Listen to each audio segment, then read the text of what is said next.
Welcome to As I Live and Grieve, a podcast that tells the truth about how hard this is. We're glad you joined us today. We know how hard it is to lose someone you love and how well-intentioned friends and family try so hard to comfort us. We created this podcast to provide you with comfort, knowledge, and support. We are grief advocates, not professionals, not licensed therapists. We are you. Hi, everyone. Welcome back again to As I Live and Grieve. We love that you keep coming back every week. We love that you look forward to our conversations and to our guests. One of our guests today, that's correct, we have two. Stephanie and I are both here today, as well as two guests. One of our very, very favorites, I'd like to call him my best friend, John Polo is back, and I know you've all heard John before. And with him is Carolyn Gower.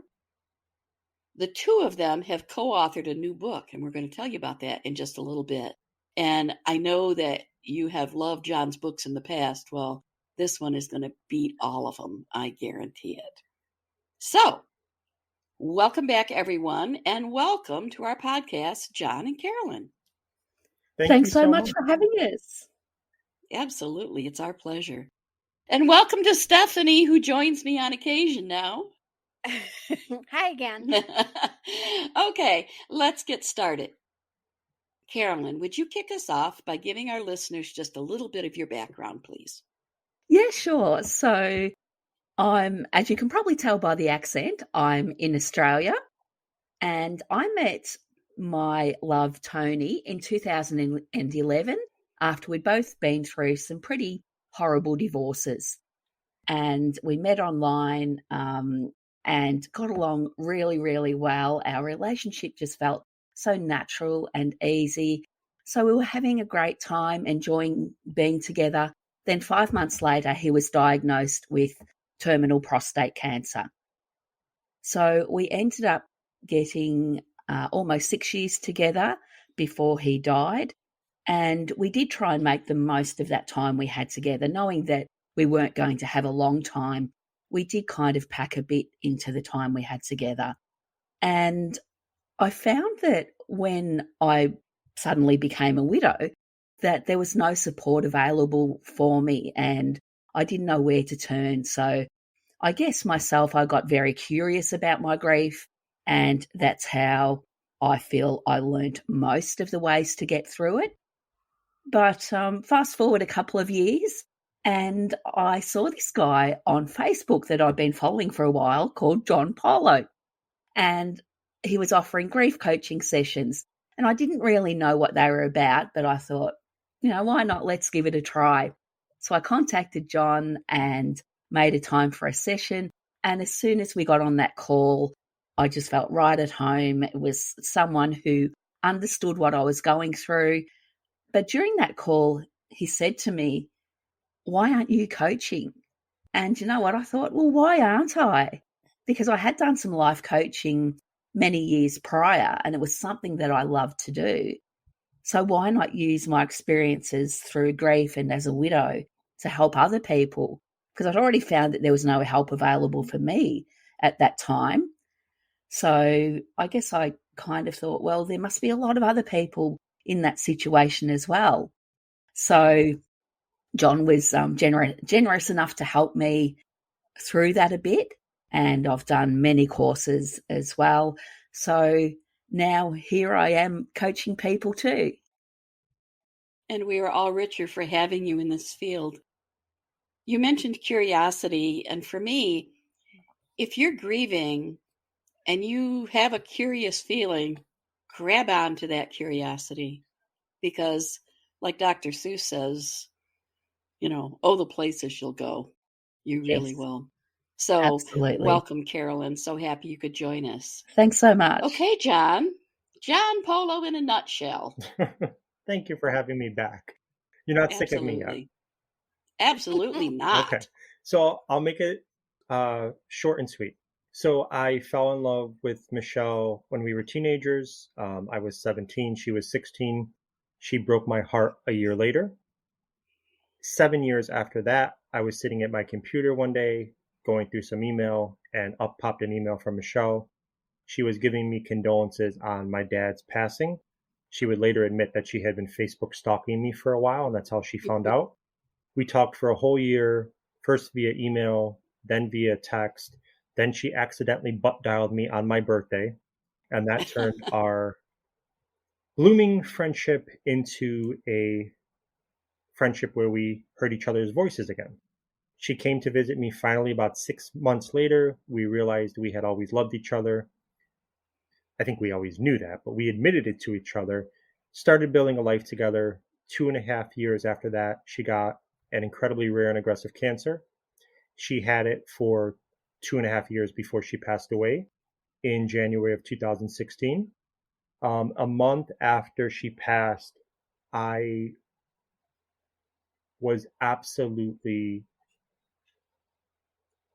devastated, lost, couldn't get up off the floor, didn't know what to do with myself. And a friend one day said, "Why don't you start a blog? I think you really need to process your thoughts and emotions." So I had no idea how to do that. So I Googled how to start a blog, and I started one the next day with a matching Facebook page as a way for me to be able to process my thoughts and emotions and pain. And it is now 4 books, this last one with my co-author, Carolyn, a full-time coaching and speaking career where I'm able to help other people through their pain. Well, and welcome back to you, John. And no, we will never get tired of having you as a guest. I cannot tell you how many times I have spoken your name, just in a general conversation with someone, or to suggest to them that they consider one of your books or check you out on Facebook so many times, because if nothing else, I find you consistent, and that speaks volumes. So many people are available or have theories, and then they move on to something else, and they just move on, or they drift or something. You are spot on every single time. And kudos for that. So I own every one of your books. A couple you have gifted to me. I think, 1 or 2 I bought, and I refer to them now and now. I have loaned them out almost with a threat to make sure I get them back. If not, I'll just, buy another copy. It's not that big a deal. So thank you to you, John, for being there for us anytime we say, "John, can you be on our podcast?" And we have done that. Thank you for that, because this isn't just work for Carolyn and I. We are so incredibly passionate about what we do. The books we write, the coaching, the podcast we do, it's such a passion for both of us. And if people like our work, when they tell people about our work, more people are exposed to our work. So I appreciate that so deeply. Oh, my pleasure completely. And, probably another word, maybe better than consistent, is genuine. And you are that. You are genuine. We always say that if you haven't grieved, if you've never lost someone, there's no way you can really know what grief is like. You can say as many times as you want to, "Oh, I know how you feel." Well, no, you probably don't. In fact, I'm pretty sure you probably don't. So you have kind of taken that whole thing about "no, you don't understand" to a new level. And you are offering to so many people a book that is comforting to those who are grieving, and can be a resource, a wonderful resource for those who are supporting someone or several people that are grieving. We talk about all the time, that people will say the dumbest things. And you guys have co-authored and just launched, and I mean just launched on February 16th, a book with the title, "The Stupid Shit People Say to Grievers." I love the title. Better than that, I love the book. What gave you guys the idea to do this? And what gave you the idea to co-author? So, as you might know, we do a podcast together, and episode 3 of our podcast was actually entitled "Stupid Shit People Say to Grievers." And in the lead up to that episode, we both posted on our social media asking people to submit some of the stupid comments that they've heard. And those posts went crazy. We had like almost 1,000 comments in a 24-hour period. And Wow. there was a lot of the normal ones that we hear all the time. But there was also some really shocking ones. And the response to that episode was amazing. It was our most played episode by far. And we had grievers telling us that they felt validated, they felt heard, they realised, oh, it's not only me that hears that and that's how it makes me feel. Right. But we also had, which surprised us a little bit, a lot of non-grieving people or support people who were thinking, wow, I say those things and I didn't realise the impact that they were having. But now I understand, what those words are causing people to feel. And I want to do better, now I know how I can truly support someone. So after hearing all that feedback and the response to that episode, I remember saying to John, how about we write a book? We've got to write a book about this. And I must share that Tony sort of gives me a lot of signs, a lot of guidance along the way. And I call it him nagging me. So when he's trying to guide me to do something, it's like a voice in my head and it just says, do this, do this, do this. And he was telling me, tell John you've got to write a book. And I was kind of feeling a bit, scared about that because I just recently asked John to do the podcast with me and we're both super busy. But this day on a video call to him, I just said, okay, we've got to do it. We've got to write a book. And he was a bit unsure at first. He was sort of, I'm not opposed to the idea, but I didn't feel he was really sold on it. So a little bit of time went by. We procrastinated a little bit, but then we thought, no, we've got to go ahead with this. There's so many people that need this book in their lives, and we want it to be a conversation starter. So our hope is that people might, for instance, buy it who are grieving, read it, benefit from it, leave it on their coffee table. Then as people come to visit them, they say, oh, what's this book? Because, as you can see, it's quite bright in colour. So they pick it up and they can easily flick through and get some information that will help them to be able to support someone who's grieving a bit better. Right. So, it is very important to start those conversations and educate people on how they can do better. Right. And that's why I say it's also a great resource, because you can take the phrases in the book and say, okay, let me think about this. How might I say it a different way that's not going to be hurtful? Yeah, exactly. Yeah, yeah. John, did you have anything to add? No, she hit everything. The only thing I will add is that I was the reason for the procrastination. And just really quick story. On my 38th birthday, which was this past July, it was a beautiful Saturday. And I had to go to the DMV to renew my license. And I was so mad that I waited until my birthday. And I got there. And there was 200 people in line in front of me. That might be an exaggeration, but there was a lot. I'm waiting in line and I'm cursing myself out the whole time for waiting so long to get my license renewed. And finally, I make my way up and I hear the two women in front of me talking, and one says she's a widow. And whenever that happens, I immediately want to meet this person. I want them to know that there's other people who understand in case this person feels all alone. So 10 minutes later, I end up in a conversation with this woman. And we start talking about my books eventually. And she looks at me and she says, you need to write a book about the stupid shit people say to grievers. And I was like, all right, that's a sign. Okay. So we stopped procrastinating. I stopped procrastinating and we got the book done. Oh, that's cool. That's so cool. So, John, and now Carolyn, that I have a habit during a podcast. If there's a book I love, I will open it up and immediately I have to go to this one that became a favorite page of mine. So, okay, this is for our listeners. If you're a griever, I want you to quietly raise your hand. I know you're the only one that's going to see it, but still, do me that favor. And tell me if you've heard this one. Everything happens for a reason. All right. In my mind, I'm seeing hands go up everywhere. That's one of the very common ones that you hear happens for a reason. And don't you just want to retaliate and say, yeah, well, what was the reason? Give me a reason for this one. Another one, time heals all wounds. And John, you and Carolyn have done this right, because you have titled this page or 2 pages of the book, several pages, Common Platitudes That Most People Think Are Helpful. Hint, they're actually not. Yeah. Number 4 is also a favorite.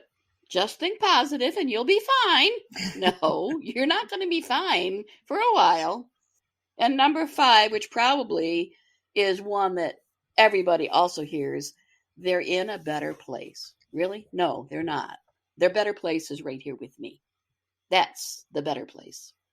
That one gets me every time. They all get me every time, but that one, since it's the last one you read, let me just go off on that one for a second. Absolutely. It's fine if the person who endured the loss thinks that, feels that, wants to live with that. That's fine. It's not fine for other people to put that on them. And I actually am a very spiritual person. I actually do believe Michelle is outside of this human experience, which can be very, very difficult, and is on the other side. And I'll see her again one day. Here's the thing. I don't care. I want her here with me. Too bad, right? Like, I don't care. Right. I want her here with me. The fact that she might be on another side, first of all, that's for me to believe, not for you to put on me. And second of all, that doesn't make up for the void of not having her here in the physical form. Mm-hmm. Exactly. Another thing I found with this book is that while every one I read I had not heard personally, every one that I have heard personally is in that book. It's in there. Okay? So what happens when we know that there's somebody we know, whether a coworker, a family member, a loved one, and they have lost someone vital in their life? They've lost their person. They've lost, whether it's a child, an adult, doesn't matter. They've lost someone that they deeply love. And now it's time for us to go to the funeral home for calling hours, or the funeral, either one. But calling hours, it seems to be the most common place for these platitudes to come through. Do we rehearse what we're going to say? No. Do we think about what we might say to them? No. We just get up to them. Maybe we hold their hand. Maybe we wrap them in a hug. And what do? We open our mouth and just let something spill out. So I'd almost like to start a movement in the country to think about it before you go. Just like if you're going to do an interview, think about what you're going to respond when you get asked, what did you do with that 4 years that's not on your resume? Well, I raised my children. Same thing. If you're going to go to calling hours or to a funeral, think about the person that you're going to hug or greet, and think about what you're going to say. It's going to make a world of difference. And if you don't know what to say, don't say anything. But we all feel awkward in that silence. We all feel like we have to say something to let them know we care. The worst thing you can do is spit out a platitude like, I know exactly how you feel. I had to put my dog down last week. Really? Really? You should be thankful that you had so many years with him. Okay. Listeners, I hope I'm hitting some nerves. On another page, this happens to be page 59, it wasn't what they said that hurt. It was the disappearing act, family. I learned that I can choose my family just like I choose my friends. Losing a child can be extremely difficult at times. Bless the person. You have a name, Jane. I don't know if you've changed the names for confidentiality's sake, but bless her. Another one, this one is from Megan. who says, my husband's mother, immediately after he suddenly and unexpectedly died, Megan has my blessing to move on. Oh. Well, that's comforting, isn't it? And then someone at Natalie's husband's viewing told her to contact them when she was ready to date, because the dating world was a lot different than when she met her husband or partner. Yep. The world's different now. I can't believe that these are real things. Though Yeah. I would say, Wow. so would you agree with me, Kathy, that those are kind of the tame ones? They are. Yeah, they are. And I'm just flipping. That will make your jaw drop. Right. Could each of you say what you thought was the most horrible one that you heard? I don't know that it was the most horrible one, but it was definitely the stupidest one. So in there, somebody said to a widow who had just lost her husband, I believe it was at the funeral, don't worry, your husband's in heaven and happy. He has a new girlfriend by now. Right? Like how? What? How does that even leave an adult human's mouth? That's my favorite one. How was that supposed to make her feel better? I have no idea. But people don't think about that. Like I say, they just open their mouth and words come out. So I was at some calling hours recently, and it was for soccer. This is how we knew the person that passed. And there was a lot of family members there that I had never met and didn't know. And, you know, we were all shaking hands, introducing ourselves as we went down this line of family members. And all I could think of, because this goes through my head because of the podcast, is like, I don't want to say anything stupid. Do I just say nothing? Do I just say the usual, I'm so sorry for your loss? Because you don't know these people. And do you guys think that that's okay to say, sorry for your loss? Is it okay to just introduce yourself to them, say nothing? I think that quite often people make it much harder than it needs to be. So something like that, you know, I'm so sorry for your loss. I'm so sorry this has happened.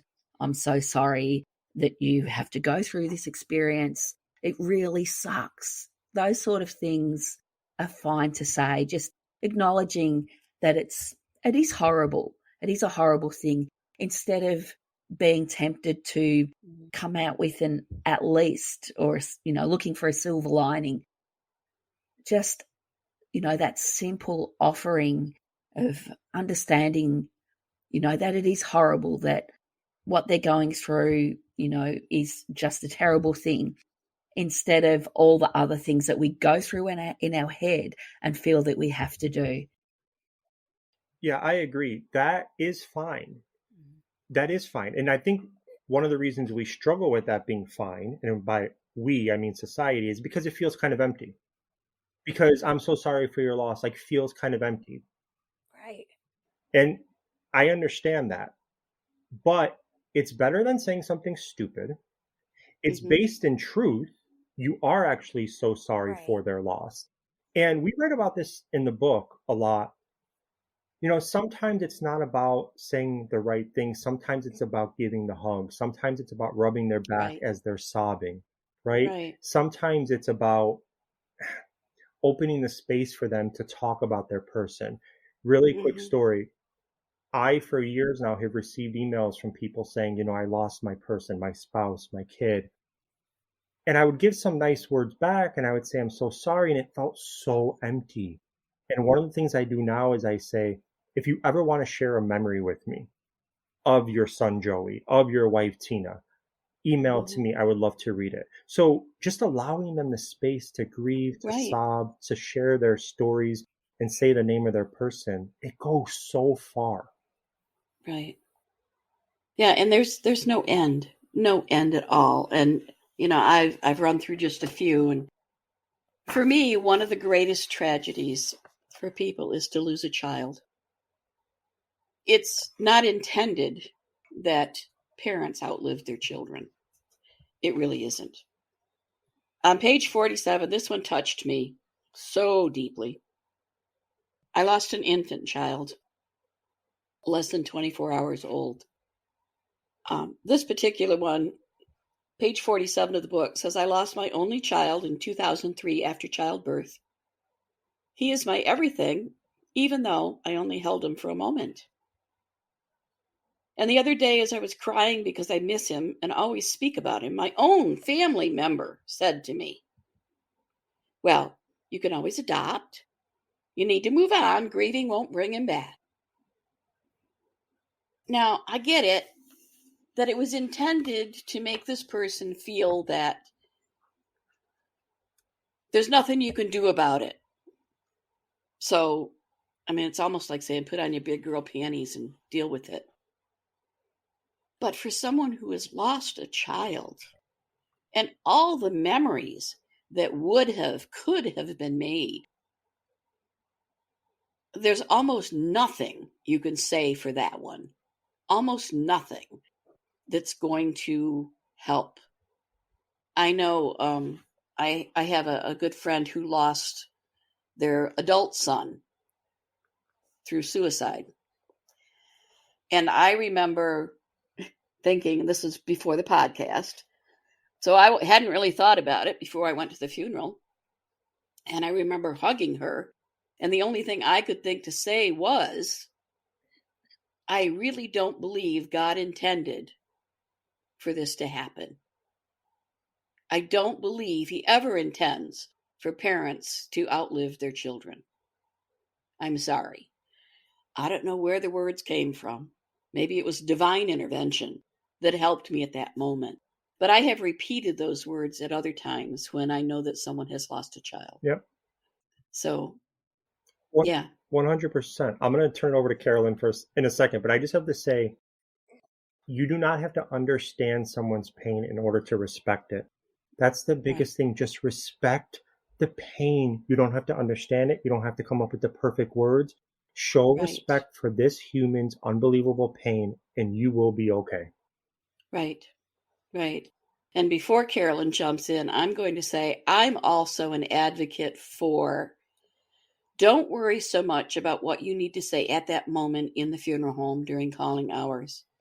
Stay silent if that's what you need to do, or do the I'm sorry for your loss. I'm sorry this happened. I'm sorry you have to go through this. But later on, weeks later, a month, 2 months later, stay in touch with that person and let them know that you're still there to support them. Yep. And that's a perfect time. If you can think of something about their loved one that's a memory for you, take the moment and share it with them and let them know that, and then listen, because I guarantee they will want to share some of their memories. Yep, that's a great gift when people share their memories with us. Absolutely. Absolutely. Okay, Carolyn. Okay. So I just wanted to share that one of the most beautiful things I heard after Tony died, and because Tony had an illness and was in a lot of pain and we knew he was going to die. And I had so many people saying to me, at least he's not in pain anymore.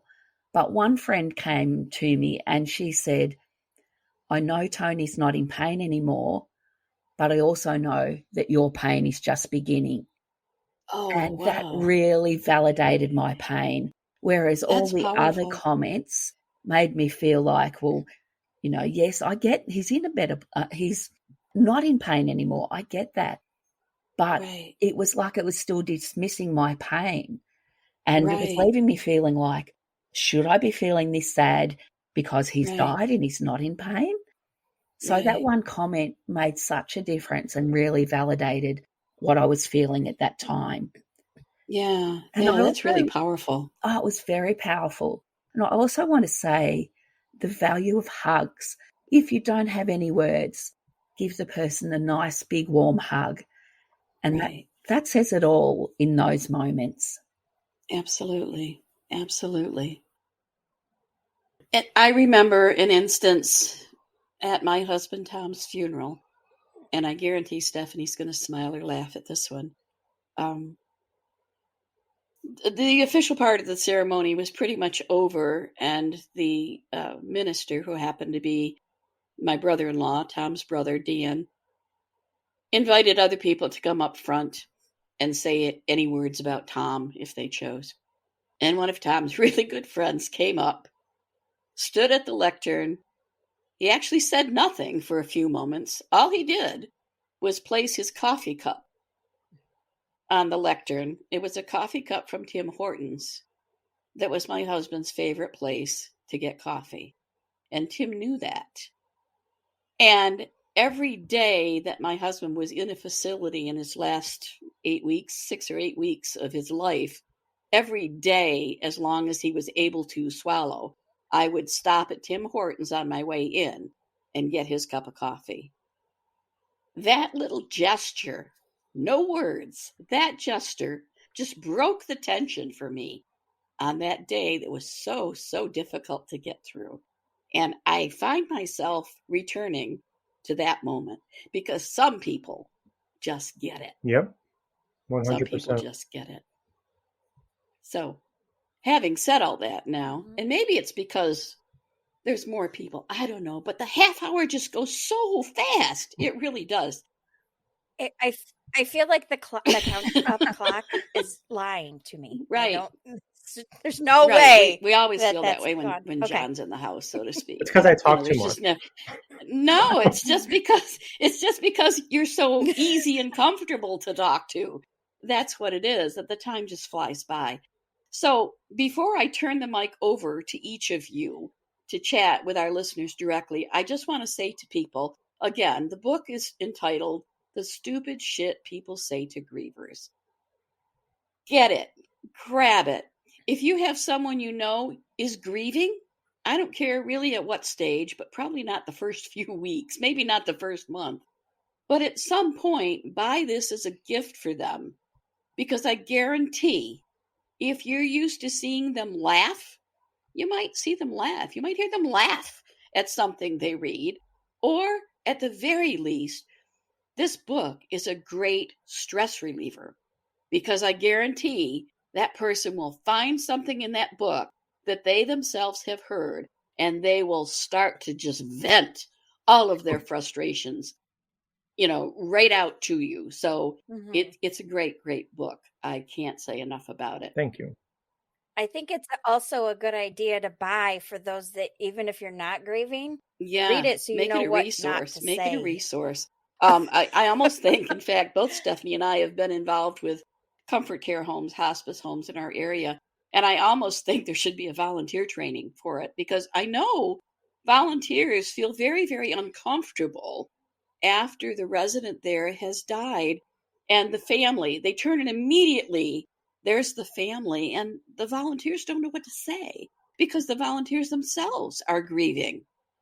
They've created a relationship with this person that they have cared for, and they themselves are grieving.